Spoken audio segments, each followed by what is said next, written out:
Now in this question, ABCD is a trapezium in which AB is parallel to CD. The sides AB and BC are extended and they are going to intersect at point E.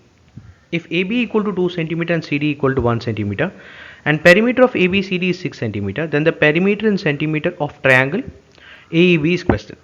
So from the information given, I am going to make the construction. So AB and CD is a trapezium.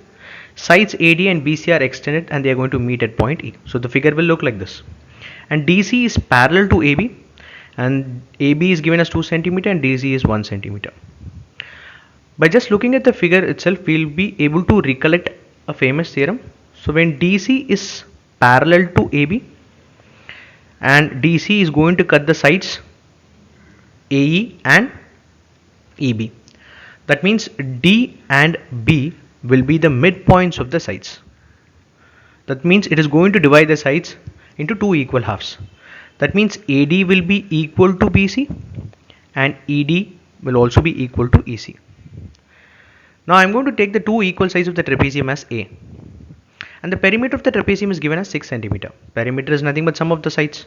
So A plus 1 plus A plus 2 should give me a 6. That is 2A plus 3 should give me a 6. 2A should be equal to 3. That means A is equal to 1.5. That means AD is equal to 1.5. Therefore, ED will also be 1.5 and similarly EC will also be 1.5. Now, perimeter of the triangle AEB will be sum of the sides AE plus EB plus AB, which is going to be a 1.5 plus 1.5 because D is the midpoint. So these two sides will become 1.5. So total length of AE is 3 cm. EB is also 3 and AB is 2. That makes the perimeter of triangle AEB to be 8 cm. Option B is the answer for this question.